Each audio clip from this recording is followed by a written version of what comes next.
Doctor गौर को आखिर अब तक भारत रत्न क्यों नहीं मिला? क्या इसकी वजह यह है कि सागर भारत का वो शहर नहीं है जो भारत की राष्ट्रीय राजनीति में कोई बहुत बड़ा महत्व रखता हो, या फिर शायद हमने ही अपने महानायक के लिए वो लड़ाई अब तक नहीं लड़ी जो हमें लड़नी चाहिए थी? गौर साहब की बात करने से पहले हम बनारस चलते हैं और देखिए, ये कोई कंपैरिजन बिल्कुल नहीं है।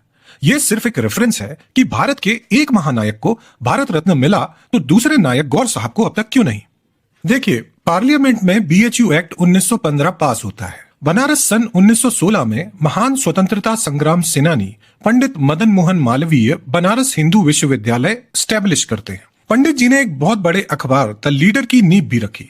4 बार वे कांग्रेस के प्रेसिडेंट भी रहे और हिंदू महासभा की स्थापना की। पंडित जी के महान कार्यों के लिए उन्हें 2015 में मृत्युपरांत भारत रत्न मिलता है और एक शिक्षाविद को मिले इस सम्मान के साथ सागर की उम्मीदें भी जाग जाती हैं। देखिए, सागर यूनिवर्सिटी भारत की 18वीं विश्वविद्यालय है जिसे संभवतः यह विशेष गौरव प्राप्त है कि इसकी स्थापना एकमात्र व्यक्ति डॉक्टर सर हरि सिंह गौर की कठिन परिश्रम से अर्जित लगभग उस वक्त की मतलब 1946 के 2 करोड़ रुपए की पूंजी से हुई।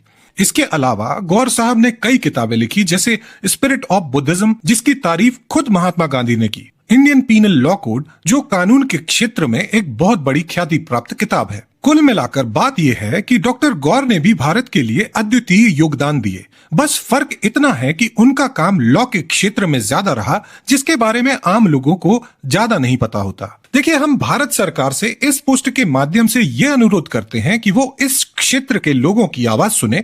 पंडित जी को तो वो सम्मान मिल चुका है जो हम सब चाहते थे, और अब हमारे गौरव डॉक्टर गौर को भी वो सम्मान मिलना चाहिए जिसके वे हकदार हैं, मतलब भारत रत्न, और उससे कम कुछ भी नहीं।